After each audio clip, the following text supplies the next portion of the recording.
제가 우리 성도님들 마지막으로 뵌 것이 지난 12일 날 기억들 나시죠? 우리 랭캐스터의 데이빗 뮤지컬을 보러 갔었을 때였습니다. 여러분은 어떠셨어요? 벌써 여러분들은 이제 몇 주 지나면서 또 충분히 얘기도 나누셨을 것 같고 합니다만은 저는 그러고 나서 이제 여러분들 처음 뵈니까 이제 다시 한번 뒤늦게 제 감흥을 그때 느꼈던 감동을 좀 생각을 하게 됩니다. 여러분에게 있어서 각자에게 있어서 그 뮤지컬의 클라이맥스는 무엇으로 기억이 되십니까? 어떤 기억이 남습니까? 골리앗을 무찔르는 장면이요? 저에게는 그 한 장면이 아마 잊지 못할 것 같은 장면이 있었어요. 그게 뭐였냐면은 다윗이 왕이 되는 그 씬이었어요. 그 뮤지컬이 꽤 길더라고요. 좀 길었는데 그 다윗이 왕으로 이제 등극하고 왕자에 앉고 하는 그 장면은 비교적 좀 앞부분이었죠. 골리앗을 물리치고 뭐 이렇게 하는. 그런데 그때 그 장면을 보는 순간 저는 성경에서 그 못 보던 그런 어떤 그 입체감, 살아있는 생동감 같은 것을 느낄 수가 있었어요. 저에게 어떤 마음이 들었냐면은 하나님께서 모세를 통해서 이스라엘을 출애굽시키고 나서 그리고 나서부터 쭉 하나님이 하신 일이 뭐냐면은 하나님의 나라를 세우는 거였어요. 모세를 통해서 이스라엘을 데리고 나와서 이제 드디어 이 가나안 땅에 들어가서 이제 그 땅에서 이제 하나님의 나라를 세우는데 사울도 아니었던 거죠. 다윗을 통해서 이제 비로소 그 나라가 세워졌구나. 하나님께서 이 시점에까지 일을 하셨구나. 역사하셨구나. 하나님의 그 감동이라고 할까. 하나님의 느낌이 어떠셨을까. 그런 생각이 드는 거예요. 그러면서 또 한 가지 제 마음에 정말 희열을 주고 엄청난 감동을 줬던 것이 뭐냐면 물론 극화된 거지만은 그랬으리라고 충분히 믿는 것이 그 다윗이 왕자에 오를 때 온 이스라엘이 찬양을 해요. 온 이스라엘이 찬송을 하고 하나님을 찬송을 하고 하나님을 찬송을 하는 그분이 하나님이시다. 그런 말을 계속해서 샤우팅하면서 반복하는 그 모습을 볼 때 이게 하나님의 나라구나. 이게 하나님의 나라구나. 제 옆에 우리 권사님이 앉아 계셨는데 느끼셨는지 모르겠는데 제가 그때 제 감동이 이 감정이 주체가 되지 않아 가지고 하염없이 눈물이 쏟아졌었어요. 정말 기뻐 가지고 희열이 넘쳐 가지고 저게 하나님의 나라구나. 우리가 저런 하나님의 나라를 세워야 되는데. 그런 그 감동이 이렇게 밀려와 가지고요. 정말 나도 모르게 그 순간에 그냥 막 눈물이 하염없이 쏟아지는 거예요. 근데 티 안 내려고 상당히 옆에서 굉장히 절제하면서 굉장히 많은 감동과 은혜를 받았습니다. 너무나 그 권사님 이렇게 별도로 깊이 인사도 따로 드리지 못해서 죄송스러운데 정말 귀하신 섬김을 또 사랑을 베풀어 주신 것 같아요. 여러분들과 또 나중에 또 같이 또 교제하면서 또 그때 얘기를 나누면 좋을 것 같습니다. 오늘은 계속해서 이어서 이제 제가 두 주를 제가 건넜기 때문에 이제 세 번째 주가 됩니다. 셋째 주 만에 다시 이어서 설교를 하고자 합니다. 제가 지난번에 말씀을 드릴 때는 마태복음 22장에 나오는 말씀을 중심으로 해서 말씀을 드렸어요. 그때 제가 굉장히 주목했던 그 말씀은 예수님께서 내 이웃을 사랑하라 라는 이 말씀을 가지고 깊이 우리가 얼마만큼 그걸 가지고 고민을 해야 되는지 깊이 나름대로 생각을 하느라고 했습니다. 내 이웃을 사랑하라 라고 하는 말이 오늘날에 와서는 너무나 그냥 쉬운 말이 되어버렸어요. 더군다나 사회가, 세상이 상당히 오름을, 정치적 오름을 마치 어떤 그 무기처럼 내세우는, 명분처럼 내세우는 시대가 되다 보니까 이웃을 사랑하는 거 너무나 당연시되고 있습니다. 그러나 성경에서 예수님이 하신 말씀은 이것은 바로 성경이 거기에서 이루어지는 것이다. 성취되는 것이다. 하나님의 역사가 구약에서 다윗을 세움으로써 비로소 이스라엘이라고 하는 나라가, 다윗의 왕위가 영원할 것이라고 하는 그 다윗의 왕위가 이제 비로소 세워진 것처럼 그 역사는 지금 예수님이 말씀하시는 이 시점까지 이어져서 어떻게 말씀하고 있냐면, 성경이 어떻게 이루어지냐면은 바로 우리가 서로 사랑하는, 그것이 실천되는 데에 하나님의 말씀이 거기에 매달려 있다, 거기에 걸려 있는 것이다 라는 말씀을 드렸습니다. 그런데 그때 어려운 것이 뭐였냐면은 내 이웃을 내 자신처럼 사랑한다라고 하는 이 말씀이었어요. 오늘도 이제 그것을 기억을 하면서 계속해서 좀 생각을 하려고 합니다. 제가 지난번 설교 후반에 현실적으로 우리가 사랑을 실천한다라고 하는 것이 얼마만큼 안 되는지, 또 안 되는 이유로서 얼마나 이 사랑 자체가 죄로 인해서 타락하고 부패한 그러한 현실이 되어버렸는지 그 요인을 말씀을 드렸어요.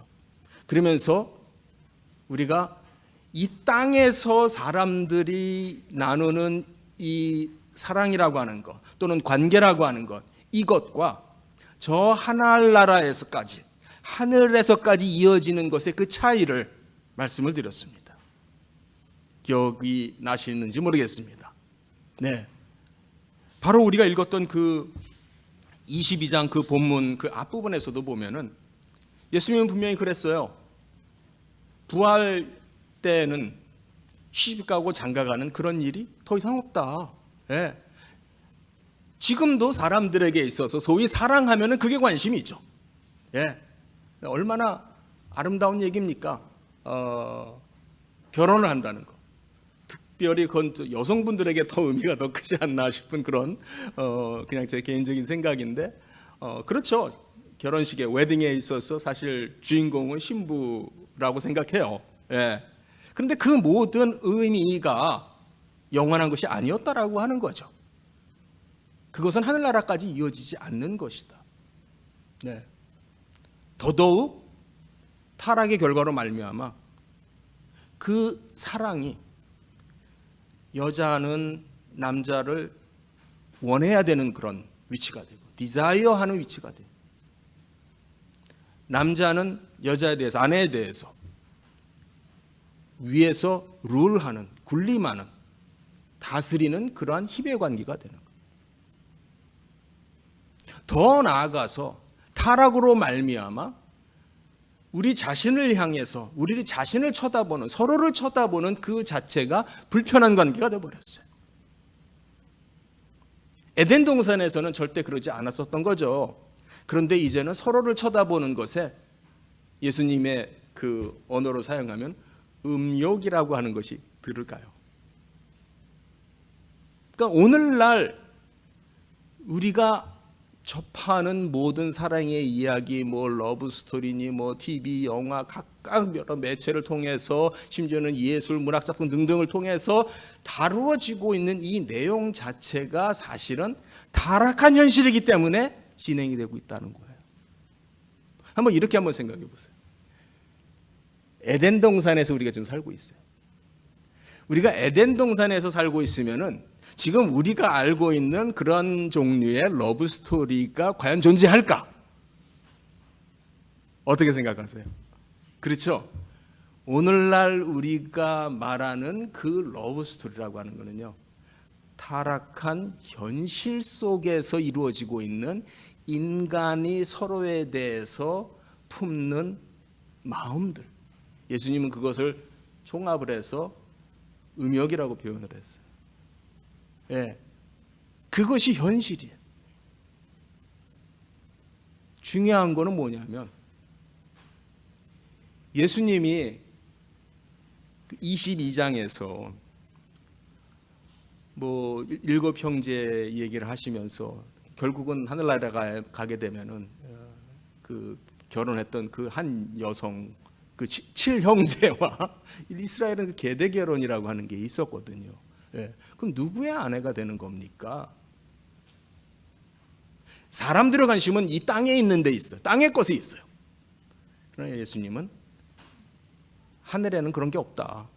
하늘에는 그런 게 없다. 라고 하면서 어떻게 쓰든지 우리가 눈을 떠서 저 하늘을 바라보게 하시는 거예요.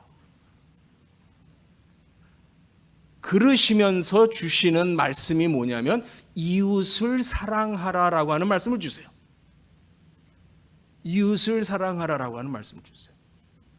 그러니까 여기에서 우리가 연결시킬 수 있어야 되는 게 뭐냐면 우리가 이웃을 사랑한다라고 하는 것은 그게 옳으니까, 예, 그게 너무나도 당연히 옳은 거고 너무나도 옳은 거라서 정치적으로도 이용이 되고 있지만 우리는 그것을 통해서 저 영원한 하늘나라 영생 더 나아가서 하나님과 연결시킬 수 있어야 되는 거예요.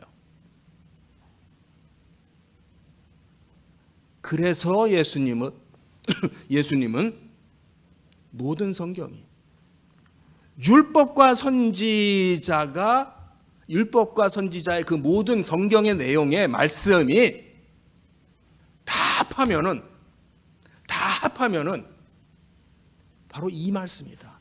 여기에 모여진다. 일로 모여지는 거다. 이게 바로 성취되는 것이다라는 말씀을 하는 거예요. 근데 여기서 제가 여러분에게 한 가지 조금 다른 관점을 좀 소개를 하려고 그래요. 그건 뭐 크게 다른 게 아니고 지금 우리가 다루고 있는 이 내용은요, 지난번 제가 설교할 때 다뤘던 하나님을 사랑하고 내 이웃을 사랑하고 하셨던 이 말씀은 마태, 마가, 누가에만 나와요. 소위 그걸 공간복음이라고 그러죠. 예, 공간복음이라고 그래요. 요한복음에는 안 나와요. 그래서 오늘 제가 13장부터 다시 보기 시작을 하는 거예요. 그러니까 이게 무슨 말이냐면은 우리가 잘 아는 대로 마태, 마가, 누가는 물론 당연히 각 저자들의 어떠한 출신과 배경에 따른 그런 관점이 있습니다. 그들이 어떻게 바라보고서 기록하고 있느냐라고 하는 관점이 분명히 작용을 합니다마는 이 마태, 마가, 누가는 그래도 비교적 어떠한 그 사실 위주, 역사성 위주로 기록을 한다 이렇게 말할 수 있어요. 그런데 같은 내용일지라도 요한복음에서 기록이 될 때는 그 의미가 어떤 의미냐, 그것이 그 사건이 어떤 의미냐, 좀 어렵게 말하면 신학적으로 어떤 의미를 갖느냐, 이러한 어떠한 그 의미가 더 들어간다 이렇게 말을 하죠.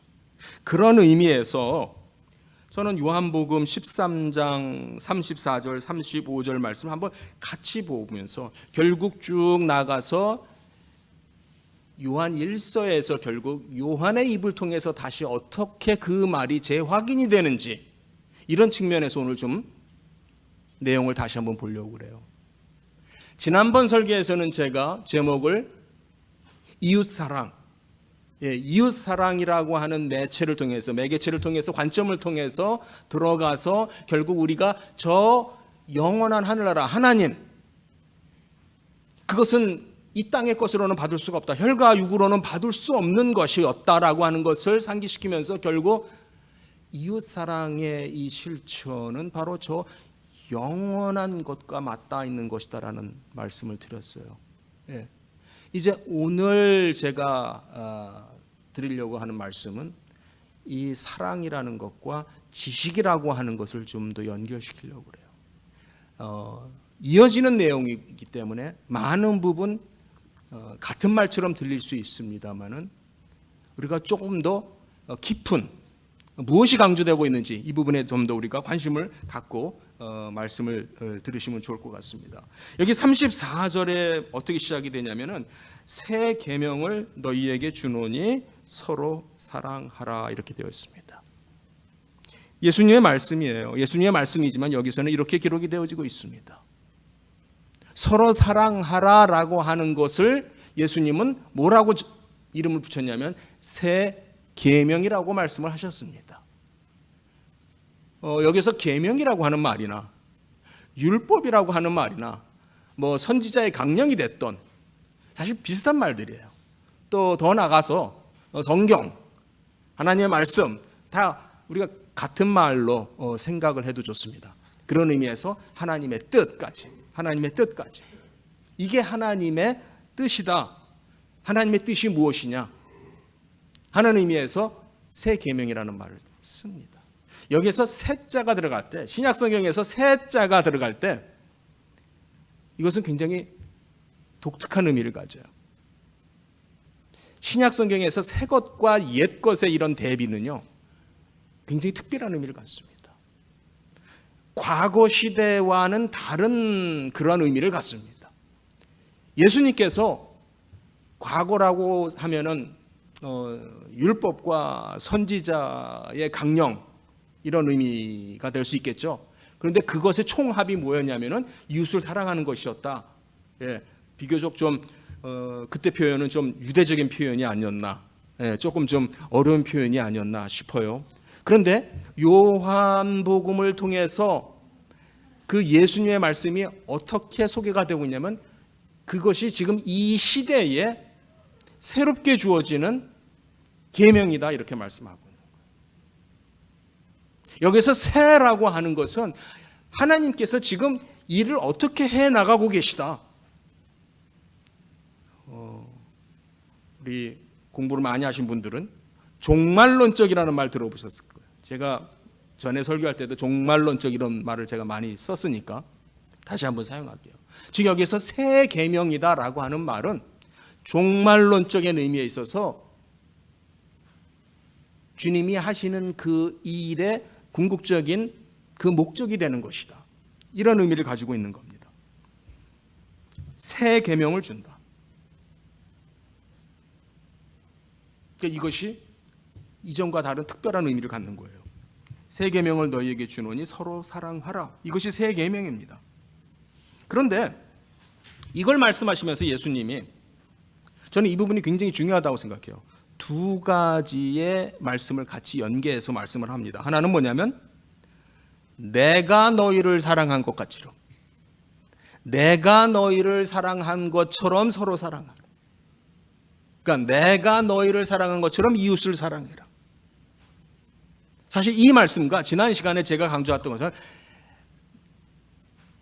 내 이웃을 내 자신처럼 사랑한다라고 하는 이 의미와 연결이 되는 거예요. 내 이웃을 내 자신처럼. 이것은 내가 나를 사랑했던 방식이 아니라 하나님께서 결국 나를 어떻게 사랑하셨는지 그것처럼 너도 내 이웃을 사랑한다 그런 말씀을 드렸죠. 그러니까 예수님은 다시 지금 그 논리를 어디로 가지고 가냐면은 내가 너희를 사랑한 것처럼 서로 사랑하라. 두 번째는 그렇게 하면은 어떤 결과, 어떤 효과를 얻게 되느냐면은 세상의 모든 사람들이 그것을 보고 너희가 내 팔로워인지를, 내 제자인지를 알게 될 것이다. 이게 어떻게 보면은 클라이맥스예요. 예수님이, 하나님이 기대하시는 게 뭐냐면 세상이 나를 좀 보기를 원하시는 거예요. 세상이 나를 좀 바라보기를 원하시는 거예요. 세상이 좀 나를 좀 알기를 원하시는 거예요. 그럼 당신을 보여주는 방법이 뭐예요? 하나님 안 보이시는 분인데 당신을 그 하나님을 보여주는 방법이 뭐냐면 바로 너희가 서로 사랑함으로써. 이 사랑하는 방법은 땅의 방법이 아닌 남자와 여자의 그런 방법이 아닌 내가 너희를 사랑했던 그 방법으로 너희가 서로 사랑하는 거를 세상 사람들이 볼 수 있게 하라. 그게 바로 주님 입장에서 하나님 입장에서 당신을 드러내 보이시는 거예요. 다시 말하면 그게 바로 하나님이 영광을 거두시는 방법이에요. 예. 얼마나 여기에 그 하나님의 그 깊은 뜻이 담겨 있는지 예, 정말 깊이 느껴지게 됩니다. 15장 가서 보게 되면요, 15장 9절부터 보면은 여기에서는 그 예수님의 말씀이 조금 더 깊은 근거를 찾아서 얘기를 하시죠. 아버지께서 나를 사랑하신 것처럼 나도 너희를 사랑했다라고 말합니다. 그러니까 이 사랑의 시작이 그냥 내가 너희를 그냥 사랑한 게 아니고, 사랑한다는 것 자체가 좋은 거니까, 그래서 그냥 좋은 일이니까 한 게 아니라 먼저 삼위일체 안에서, 삼위 하나님 사이 안에서 나누어지는 그 사랑을 근거로 얘기를 하고 있어요. 아버지께서 나를 사랑하신 것 같이 나도 너희를 사랑했다. 그러니까 너희도 사랑하는 거다. 보이시죠? 우리가 사랑을 나누는 것은요, 서로 사랑하는 것은 예수님이 사랑을 하셨기 때문에 우리가 사랑을 하는 건데, 예수님이 우리를 사랑하는 것조차도 하나님 아버지가 사랑을 하셨기 때문에, 당신을 사랑하셨기 때문에 거기서부터 시작이 되는 거예요. 사랑하는 성도님들, 이것은 우리가 그냥 이론으로 어려운 지식으로 우리가 접해야 되는 것이 아니에요. 오늘 제가 설교를 준비하면서 또 이 자리에 서기까지 지금 이 순간도 굉장히 부담을 지는 게 뭐냐면, 이것이 지식의 전달이 아니라, 머리로 이해되는 그런 내용의 전달이 아니라, 사실 이 부분은 우리가 익히 잘 아는 내용이라고 할 수 있습니다. 이것이 마음의 감동으로 느껴질 수 있게 해주십시오. 정말 아버지가 아들을 사랑하신 그 사랑의 근거에서 예수님이 우리를 사랑하셨고, 그러므로 우리가 그 사랑을 나누는 거다. 그걸 10절 이하에서 다시 보게 되면 계명이라는 단어로 씁니다. 내가 아버지의 계명을 지켜 그의 사랑 안에 거하는 것 같이 내 계명을 지키면 내 사랑 안에 거한다. 여기서 계명이라는 말과 사랑이라는 말이 짝이 지어져요. 계명이라는 말이 갑자기 등장을 하니까 우리는 또다시 율법으로 돌아가는 것 같아요. 또다시 율법으로 돌아가는 것 같아요. 계명, 부담스럽잖아요. 뭘 해라, 지켜라, 이런 말 자체가 부담스러울 수 있습니다. 그런데 계명을 지킨다는 것과 사랑 안에 거한다는 것, 즉 이것 자체가 성경이 그렇게 이루어진 것인데, 성취된 것인데, 즉 하나님의 뜻인데, 계명을 지키는 것과 사랑이 연결되어 있어요. 그리고서 12절에 그걸 뭐라고 부르셨냐면 내 계명이라고 불러요. 내 계명은 곧 내가 너희를 사랑한 것 같이 너희도 서로 사랑하는 것이다. 똑같은 말씀이죠. 13장에서 새 계명을 준다고 그랬어요. 15장에 와서는 내 계명을 준다고 그랬어요. 내용은 같아요. 서로 사랑하라. 그런데 여기에 11절에 보니까 조금 좀 특색 있는 표현이 나옵니다. 내가 이렇게 말을 하는 것은 내 기쁨이 너희 안에 있어서 너희의 기쁨이 최대가 되게 충만하게 하려 한다라는 말씀이에요. 저는 이 구절을 이렇게 묵상을 하면서 누구의 그 말이 생각이 났냐면, 좀 부담스럽게 들릴 수도 있는데 철학자 이름을 제가 언급을 하니까 플라톤이라는 철학자가 있었죠. 플라톤의 말 중에 이제 유명한 말이 뭐냐면 인간의 최대 행복은 어디에 있느냐? 인간의 최대 행복은 플라톤이 말하는 저 이데아의 세계, 저 너머의 세계에 있는 그 선을 추구하는 것이 인간의 최대 행복이다. 그래서 지고선, 지극히 높은 또는 그 극대한 어떤 그 선, 그래서 그 최고의 선을 추구하는 것이 인간의 최대 행복이다.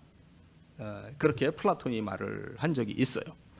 어거스틴은 이제 그와 비슷한 말을 했습니다. 물론 이제 어거스틴이 그 이제 신 플라톤의 영향을 받았느냐 안 받았느냐 뭐 그런 왈가왈부한 그런 학적인 논쟁이 있습니다만 그건 지금 여기서 할 얘기는 아니고 어거스틴이 그 비슷한 말을 했어요. 인간의 그 최대 행복은 하나님과 바른 관계에 있을 때 최대 행복하다. 그렇죠. 하나님과의 관계가 바로야 인간은 행복한 거고 그게 영생인 것이죠. 예, 맞습니다. 근데 여기에서도 뭐 예수님이 뭐 그걸 따랐다는 것이 아니라 예수님이 그 자체를 뭐 특별히 부정하신 것은 아닌 것 같아요. 즉 너희의 그 가장 큰 기쁨, 예, 그것이 무엇이냐면 바로 내 계명을 지키는 그것에 있다. 그러니까 여기에서 이 계명은 첫째 우리가 구분해야 되는 게 뭐냐면 구약 성경에서 말했던 율법과 같은 의미로 우리가 받아들이면 안 된다라고 하는 거예요. 율법과 선지자의 총합이 뭐냐? 바로 지금 새롭게 주시는 계명이에요. 또 다르게 말하면 이게 하나님의 뜻이에요. 이게 하나님의 말씀이에요. 우리로 하여금 종합해서 이게 바로 우리가 살아야 되는 삶이다라는 것을 얘기를 하는 거예요. 그게 새 계명이고 그것이 바로 서로 사랑하는 거다. 이제 요한일서 4장 7절에서 9절까지 말씀을 잠깐 좀 보도록 하려고 합니다. 여러분이 이제 요한일서 공부 잘 하고 계시니까 예, 너무나 좋은 것 같아요. 제가 여기서 강조하고자 하는 건 뭐냐면요. 우리가 성경을 읽을 때 성경이 어떻게 역사적으로 점진적으로 진행하는지를 우리가 느낄 수 있어야 돼요. 그러니까 처음에 우리가 마태복음에서 예수님께서 하신 말씀이 이제 공간복음의 관점에서 기록이 된 내용을 읽었어요. 근데 그 거의 같은 사건의 내용을 요한을 통해서 예수님의 말씀이 그대로 기록이 되었습니다만은 요한이 예수님의 말씀을 새 계명이라는 말로 기록을 해주셨어요. 그런데 이 요한 일서는 누구의 글이에요? 순수하게 요한의 편지죠. 네, 그렇습니다. 이 요한 일서는 순수하게 요한의 말이에요. 요한이 교회에 보내는 편지예요. 그런데 이 편지 내용 가운데 바로 예수님이 하셨던 그 말을 그대로 지금 인용을 하고 있어요.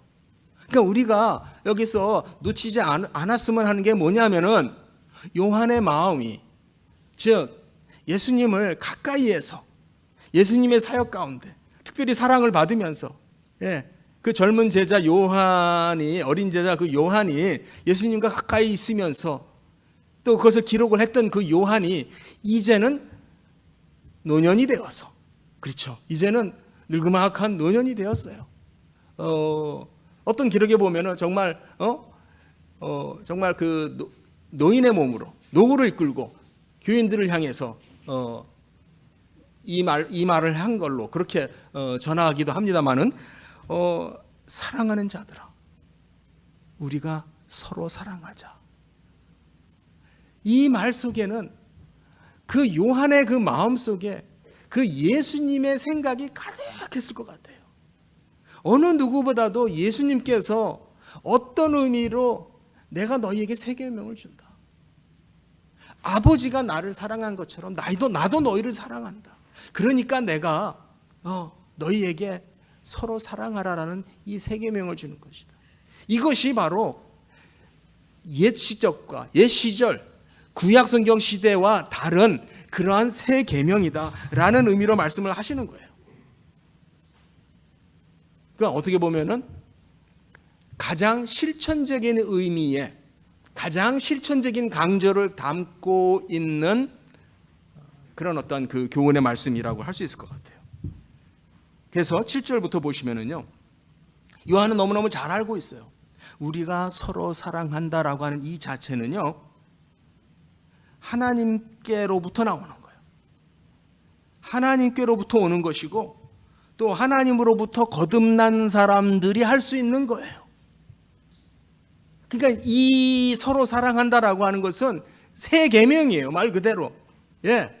이게 그냥 우리가 가지고 있는 넉넉한 그런 마음에서 우리가 가지고 있는 선에서 나눠주는 게 아니라 이것은 하나님께로부터 오는 거다.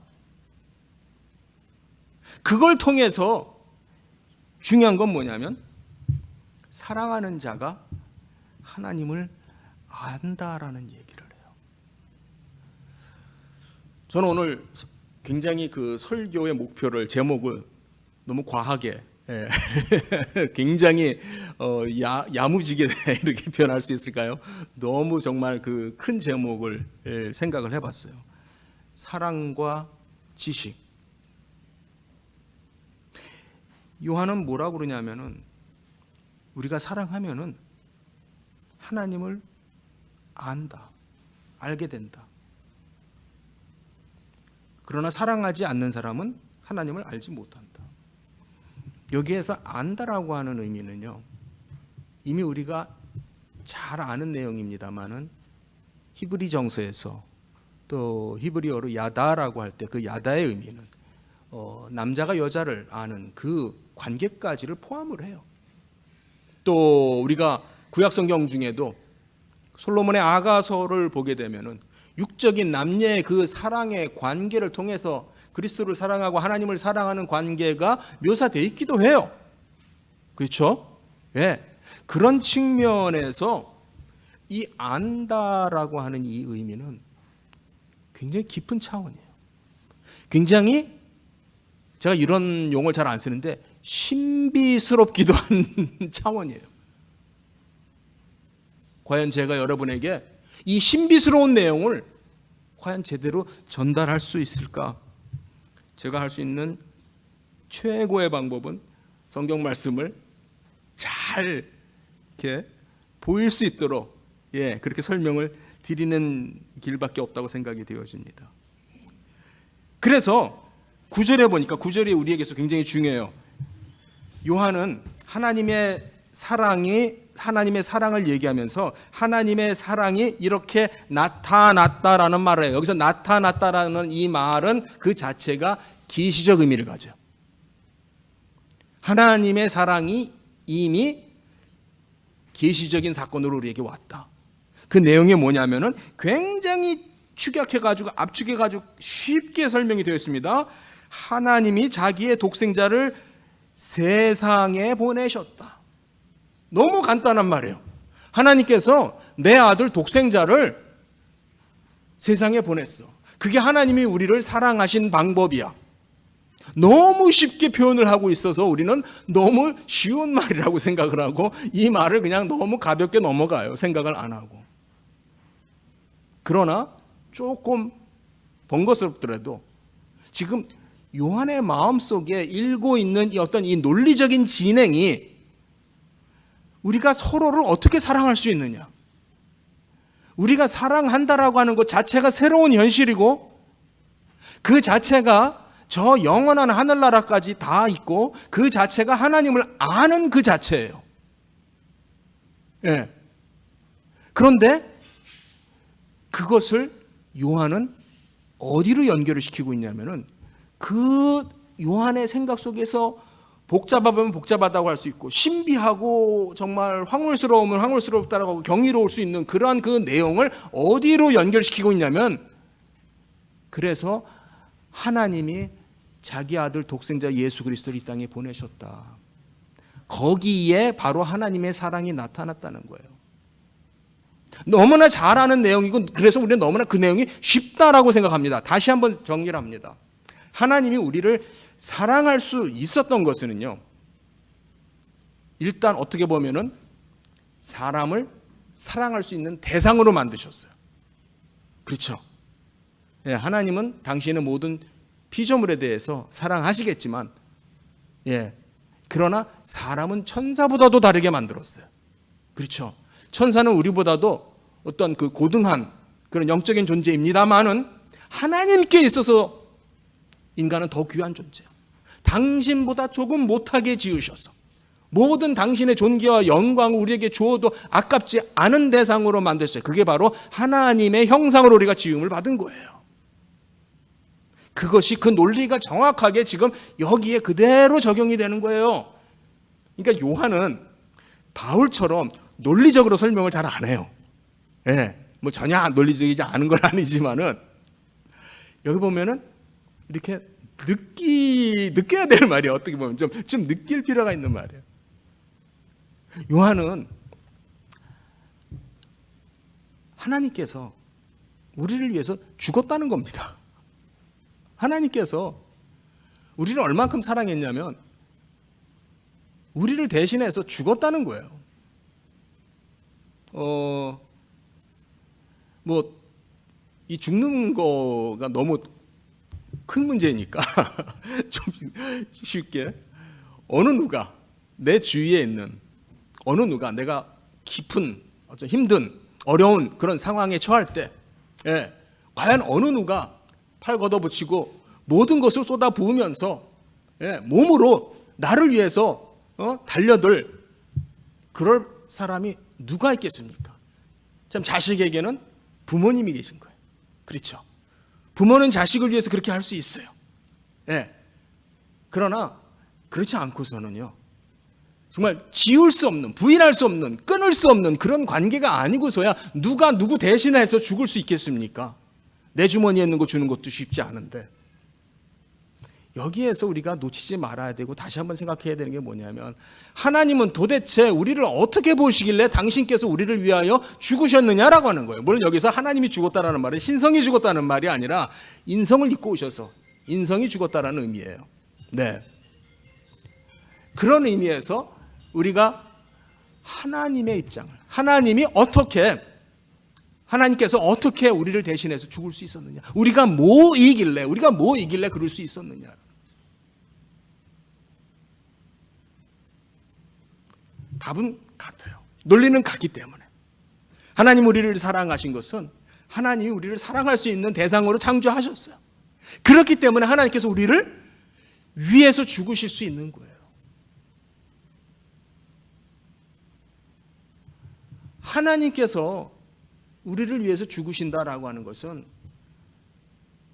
하나님의 입장에서 전혀 어떠한 그 내적이든 외적이든 그렇게 해야만 하는 어떠한 그 강제성을 띠고 있는 어떤 그런 게 작용하지 않아요. 물론 이제 우리가 신학적으로 말을 할 때 여러 말이 있습니다만, 제가 한 크게 문제가 되는, 쉽게 우리가 좀 공감이 되어지는 것 두 가지만 얘기를 하면은, 하나는 하나님의 작정, 하나님은 영원하신 그런 작정과 계획 가운데 인간을 창조하시고 인간이 타락할 것이고 그래서 인간을 구원하실 것이다라는 그런 모든 계획을 세웠기 때문에 하나님의 뜻을 이루기 위해서, 하나님의 계획을, 작정을 성취하시기 위해서 예수 그리스도께서 오셨다. 그럼 여기서 살짝 문제가 되는 게 뭐냐면요, 예수님의 죽으심이 하나의 목적을 달성하기 위한 수단이 되죠. 방편이 되죠. 그렇죠. 그러니까 하나님의 그 영원하신 작정을 성취신 것 중요한데, 그런 식의 설명이 자칫 잘못 오해를 하면은 하나의 수단으로, 방편으로 오해될 수도 있는, 마치 급이 좀 떨어지는 듯한 그렇게 들릴 수 있습니다. 또한 어떤 그 사람들은 어떻게도 얘기를 하냐면은 예수께서 우리를 위해서 죽으신 것은 하나님이 원래 사랑이시기 때문에 그래. 하나님의 속성이, 하나님의 그 본성이 그렇기 때문에 그 본성에 의해서 그렇게 할 수밖에 없으신 분이야. 하나님에게는 거짓이 없죠.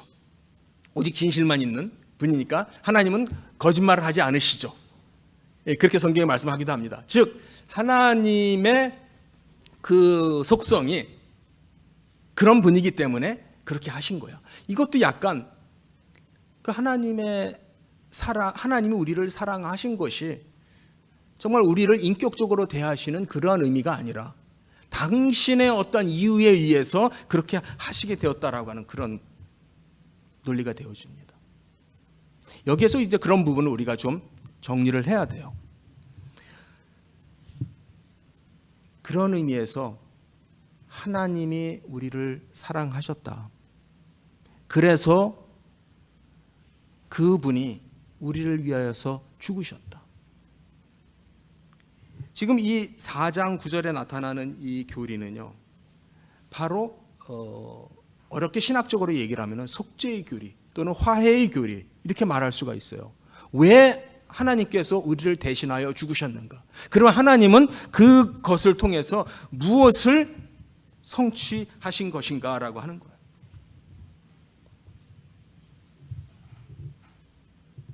여기에서 우리가 이 본문을 통해서 특별히 그 마태복음 22장에서부터 네 이웃을 사랑하라, 내 자신과 같이 내 이웃을 사랑하라, 여기서부터 시작을 해가지고 지금 그 말이 예수님의 말씀이 아닌, 더 이상 예수님의 말씀이 아닌 요한의 어떠한 그 설교로서, 요한의 어떤 실천적인 가르침으로서 다시 우리에게 어떻게 들리고 있느냐 하면은, 그리고 그 서로 사랑한다라고 하는 이 실천이 무엇과 연결을 시켜서 지금 우리에게 주어지고 있냐면은, 그것을 위해서 예수님께서 우리를 대신하여 죽으셨다라고 하는 그 부분이에요. 그러니까 예수님께서 우리를 대신하여 죽으셨다라고 하는 것이 하나님 당신의 어떤 작정이나 속성이나 하는 이런 그런 다른 이유에서 기인했 그런 것보다는 훨씬 더 우리 피조물을, 인간을, 사람을, 우리 한 사람 한 사람을 인격적인 대상으로 대하셨기 때문에 가능한 일이었다라고 하는 거예요. 어려운 얘기죠. 어려운 얘기인데 우리 성도님들, 이 부분이 오늘 우리가 제 설교에서 클라이막스예요. 다윗의 뮤지컬 를 우리가 봤던 것처럼 이 설교의 클라이맥스는 뭐냐면은, 하나님께서 나를 대신하여, 나 한 사람 한 사람을 대신하여 죽으셔서 그래서 우리가 살게 됐다는 거예요. 여기에서 9절에 그래서 우리가 산다, so that we might live, 그래서 우리가 지금 살게 됐다. 이 산다라고 하는 말은 7절로 돌아가면 무엇과 같은 말이냐면, 그래서 지금 우리가 서로 사랑한다 그 말이에요. 우리가 지금 산다, 우리가 지금 산다 이 말은 그래서 우리가 지금 서로 사랑한다. 이 서로 사랑한다라는 그 자체가 무엇과 직결이 되냐면 하나님을 아는 지식과 직결이 되는 거예요. 네. 그런데 항상 지금 요한의 마음에는 항상 무엇이 작용하고 있냐면, 아버지가 예수님을 사랑한 것처럼, 그리고 예수님이 우리를 사랑한 것처럼, 그러므로 우리도 서로를 사랑하는 거예요. 근데 여기에서 우리가 절대적으로 기억을 해야 되는 게 뭐냐면, 예수님이, 하나님이 우리를 사랑하신 그 방식이요, 우리라고 하는 집단을 사랑한 게 아니라는 거예요. 무리를 사랑한 게 아니고 나라고 하는 개인, 강웅산이라고 하는 나를 사랑을 하셨다라고 나는 그렇게 생각을 해야 되는 거예요. 그것이 바로 원래로 돌아와서 내 이웃을 사랑하라라고 하시는 그 말씀이 의미예요. 내 이웃을 사랑하는데 너 자신처럼, 하나님이 너 자신을 이웃 중에 한 사람으로 사랑한 게 아니고, 이웃에 속해 있는 그 무리, 그 클래스 안에 있는 사람들, 이웃이라고 하는 박스를 만들어 놓고 그 안에 이웃을 다 집어넣고, 그러니까 이웃을 사랑해. 얼굴도 없고 이름도 없는 그냥 막연한 그냥 이웃이니까 사랑하는 게 아니고, 이웃 아무개 한 사람 한 사람을 사랑해라. 나 한 사람을 사랑하신 똑같은 방법으로 그렇게 사랑해라. 그러면 여기서 현실적으로 문제가 발생하죠. 한 사람 한 사람을 알아야 되는 문제가 발생을 해요. 그렇죠? 한 사람 한 사람을, 그것이 우리가 교회 생활하면서 솔직히 저나 여러분도 많이 그러실 것 같고요. 우리 교회가, 이 기독교 자체가 좀 부족한 부분인 것 같아요. 우리가 같은 교회 생활을 하면서도 잘 몰라요. 특히 이제 한국에서 보면은 너무 교회가 크다 보니까 교회 문 밖을 나가면은 길거리에서 만나도 조금 전에 같은 예배당에서 나왔는데 문 밖에서 만나면 몰라요. 예, 특별히 아는 사람 아니면 몰라요. 이게 지금 문제죠. 여기에서 사랑이라고 하는 부분과 그 대상을 아는 문제가 등장을 하는 거죠. 느껴지시죠? 하나님은 하나님의 그 사랑의 대상을 정확하게 하셨어요. 하나님은 우리를 정확하게 아시고 사랑하셨어요. 우리도 우리의 이웃을 정확하게 아는 노력이 필요해요. 그렇게 해야만이 비로소 우리가 그들을 인격적으로, 한 사람으로, 구체적으로 사랑을 하게 되는 거다라고 하는 거죠.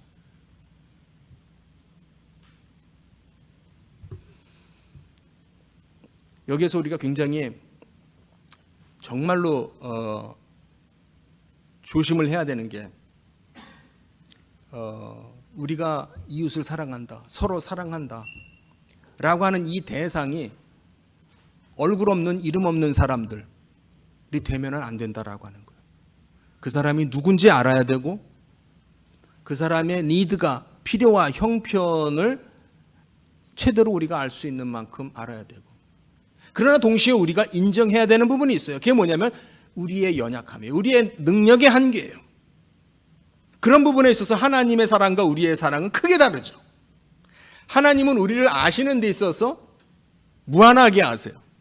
하나님은 우리를 지으신 창조주이시고 우리 아버지이시고, 우리 한 사람 한 사람을, 더 나아가서 모든 사람을 다 사랑해도 사랑할 만큼 사랑의 능력, 사랑이 풍성하신 분인데, 우리는 제한적인 레저부어를 갖고 있어가지고 우리의 우물은 너무 조그매가지고 모든 사람을 다 사랑할 만한 능력이 못 되는 것은 현실적인 사실이에요. 그건 어쩔 수 없겠지만은, 그러나 그 상황 안에서, 그러한 여건 안에서 교회를 향하여, 교회가 이 실천을 해야 된다는 거죠. 우리 모두가 우리의 이웃에 대해서 그렇게 하는 것이, 그렇게 하는 과정 속에서 우리가 하나님을 알게 되는 거예요. 그렇게 하는 과정 속에서 하나님을 알게 되는 거예요. 그러면 아까 얘기했던 대로, 그러면 우리는 한 사람 한 사람에 맞춰서 구체적으로 사랑한다라면은 그 사랑이 다를 수 있겠네요. 그렇죠? 조금씩 다를 수 있겠네요. 네, 맞습니다. 달라야 된다라고 하는 거예요. 하나님은, 이게 무슨 얘기냐면, 하나님은 우리를 똑같은 사랑으로 똑같이 사랑하신 게 아니에요. 하나님의 사랑은 모든 사람에게 대해서 다 똑같은 큰 사랑이지만, 하나님이 그 사랑을 우리에게 주시는 그 구체적인 그 길은, 그 표현은, 방식은 딱 나한테 맞는 방식으로 사랑하신 거예요. 하나님께서 나의 연약함을 아시고, 하나님께서 나의 죄를 아시고, 하나님께서 내가 어디가 치료가 돼야 되는지 아시고, 거기에 맞춰서 하나님께서 나를 일으켜 세워주시고, 새 생명을 주시고, 힘을 북돋아 주시고, 살아갈 수 있게 해주시는 거예요. 우리가 기억해야 되는 것이 바로 이것이에요. 하나님께서 우리 한 사람 한 사람을 사랑하시는 그 자체가, 큰 의미에서는 우리가 하나님의 사랑 그렇게 부르지만은, 그 사랑이 나한테 주어질 때는 그것은 구체적인 내용으로 주어진다. 그 의미에 있어서 그것은 누구에게나 똑같은, 우리가 이런 말 많이 쓰더라고요. 그거는 형평성의 문제다. 똑같아야 된다. 형평성. 네. 그러니까 내가 이 사람한테 주는 거나 저 사람한테 주는 게 똑같아야 된다. 누구는 잘해주고 누구는 못해주고, 그러면 안 되죠. 네. 그런데 우리 한국 사회에서도 보면 형평성이라는 말을 굉장히 많이 써요. 그래서 교회 안에서도 써요. 네. 그런데 이걸 가만히 잘 생각해 보면은, 그럼 하나님이 우리를 형평성에 맞춰서 그냥 똑같이 대해 주셨나? 네. 하나님의 사랑이 그냥 형평성에 맞춰서 그냥 똑같은 사랑인가? 절대 그렇지 않으시죠. 하나님은 나를 정확하게 아시고 사랑을 하신다는 거예요. 그 점에 있어서 우리가 노력이 필요해요. 노력이 필요해요. 우리는 각 사람을 구별해서 대할 수 있는, 그러니까 다르게라는 말을 쓸 수 있어요. 근데 우리 한국 사람의 그 어감에는 다르다라고 하는 말이 틀리다라고 하는 의미를 갖는 경우가 있기 때문에 좀 조심스러운데, 우리가 한 사람 한 사람을, 한 성도 한 성도, 한 이웃을 대할 때 한 인격체를 구분해서 대할 수 있는 능력이 사실은 부족해요. 그러다 보니까 그 구분한 데 근거한 사랑 또한 구분이 되어져야 돼요. 우리가 모든 사람을 사랑해야 된다라고 해서 전혀 알지도 못하는 길 가는 사람을 데려다가 집에서 데리고 살 수는 없죠. 그렇죠? 그렇지 않죠. 예, 그렇습니다. 그러니까 바로 이 부분이 우리가 노력을 하고 우리가 좀 해야 될 부분이다, 이렇게 말씀을 드리고 싶어요. 이것이 조금 제 어떤 이론적인 부분이 설명이 덧붙여졌습니다만은, 요한의 마음속에, 요한이 과거 자기의 스승 선생님의 말씀을 기억을 하면서 선생님이 그랬어요. 내 이웃을 내 자신과 같이 사랑해. 내가 너한테 세 계명을 주는데 이게 내 계명이야. 서로 사랑해. 그걸 기억하면서 요한이 지금 같은 말을 하는 거예요. 우리가 서로 사랑하자. 그런데 어떻게 사랑하냐면은 하나님께서 이 방법을 우리에게 보여주셨어. 하나님은 우리를 한 사람 한 사람 구체적으로. 그러니까 너 자신이 하나님께 어떤 은혜를 받았는지, 어떤 사랑을 받았는지, 어떻게 용서함을 받았는지, 어떻게 화해되었는지, 어떻게 회복되었는지를 기억하는 그대로 이웃을 대하려무나. 그렇게 한다면 결국 네가 하나님을 알게 될 거야. 영생을 알게 되고 영혼을 알게 되고 저 하늘나라를 알게 되고 하나님을 알게 될 거야. 마지막으로 제가 헨리 나우엔이라는 분의 스토리를 나누면서 오늘 설교를 마무리하도록 하겠습니다. 오래전에 한 20, 30년 전에 읽었던 내용인데 잊고 살았어요. 그런데 최근에 어떤 사람을 통해서 이 내용이 인용이 되는 걸 듣고 기억이 났습니다. 저도 기억이 났어요. 그런데 이제 제가 지금 현재 책도 없고 아무것도 없는, 자료도 없는 그런 상황에서 기억을 더듬어서 약간 이제 좀 써봤습니다. 헨리 나우엔은 이제 그분이 이제 하버드 교수, 이렇게 상당히 유수한 대학의 교수로서 이렇게 평생을 지냈던 캐톨릭 프리스트예요. 캐톨릭 프리스트인데 또 신학자이고 하는 이분이 이제 그 말년에 교수직 그런 거 내려놓고 라시라는 그 커뮤니티에, 공동체에 들어가서 이제 약간 이제 그 정신적인, 신체적인 장애자들을, 주로 이제 정신 장애자들을 돌보는 그런 그 사역을 한 분으로 유명합니다. 그분이 이제 그들 앞에서 하루는 이제 자신을 소개하는 그런 경험을 소개해주고 있는데요. 그 사람들 앞에 어떤 정신적인 장애가 있는 그런 분들에게 이제 자신을 이제 소개를 했어요. 자기는 하버드 대학의 교수였다. 그랬더니 그 사람들이 이제 물었답니다. 하버드가 뭔데요? 그랬더니 이제 나우엔이 약간 좀 이제 쑥스럽게 좀 생각을 하고 하버드는 학교인데 굉장히 스마트한 학생들이 와서 공부하는 데입니다. 이렇게 대답을 했나 봐요. 그랬더니 이 사람들이 또 묻기를 왜 공부를 하는데요? 왜 공부를 하는데요? 이렇게 물은 거예요. 그러니까 이제 더 이상 이제 어떻게 말을 하기가 힘들어진 거죠. 그리고서 이제 그날 밤에 나우엔이 일기에 이렇게 썼다고 합니다. 오늘 내가 굉장히 정말 내가 누군지를 설명을 하는 데 있어서 굉장히 어려움을 겪었다. 내가 누구인지, 그러니까 내가 뭔지, 내가 뭐 하버드 교수였고 뭐 프리스트였고 한 그거는 이 사람들에게는 하나도 중요하지 않았다. 그런데 어쩌면은 내가 내 생에 있어서 가장 중요한 어떤 그 전환점을, 내가 이제까지 정말 갈등하며 했던 그런 것에 대한 답을 찾았는지도 모르겠다 라는 말을 합니다. 그러면서 왜냐하면은 그들이 나를 대했던 방식은 하나님이 우리 한 사람 한 사람을 대하시는 방법과 너무 흡사했기 때문이다. 그들에게 나는 오직 헨리라는 그 이름 하나만 중요했다. 내가 교수였던지 뭐였던지 하는 것은 그들에게는 아무런 의미를 주지 않았고, 나는 오직 그들에게 내 이름으로만 기억이 되었다. 아마 많이들 아시는 내용이죠. 예, 그런 것 같아요.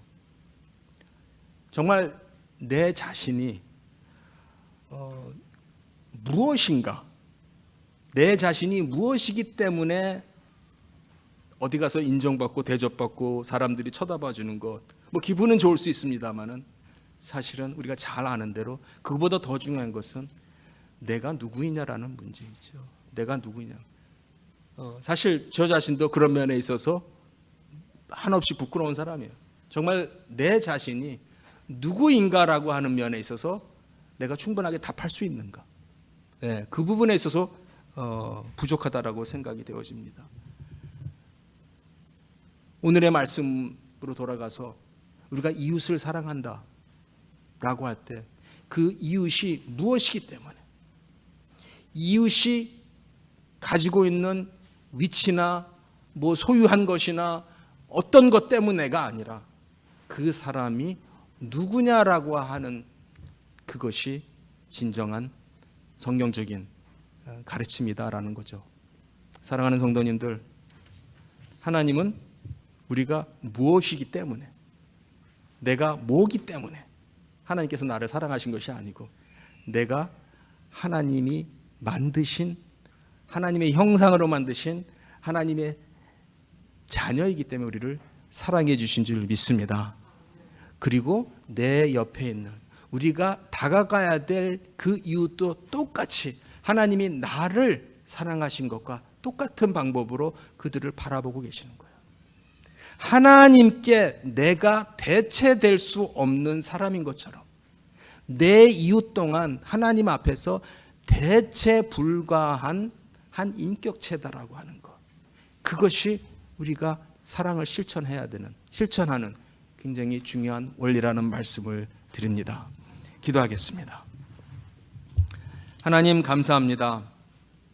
부족한 우리를 하나님의 자녀 삼아 주시고, 하나님께서 우리 한 사람 한 사람에게 무한한 그 가치와 존귀와 그 사랑을 쏟아 부어 주시는 것을 믿고 감사를 드립니다. 하나님이 우리 자신 한 사람 한 사람을 또 다시 없는, 무엇으로도 대체가 안 되는 그런 고귀한 사람으로 하나님께서 만드신 것처럼, 우리 또한 우리 주변의 모든 사람을 어떤 다른 것으로서 대체가 되지 않는 그런 고귀한 존재로서 우리가 바라볼 수 있는, 그래서 요한이 품었던 그 마음을, 예수님이 품었던 그 마음을, 하나님 아버지가 품으셨던 그 마음을 우리가 조금이라도 느끼며 그 실천을 통해서 하나님을 더욱더 알아가고자 애쓰는 우리의 삶이 되게 하여 주시옵소서. 예수님의 이름으로 기도합니다. 아멘.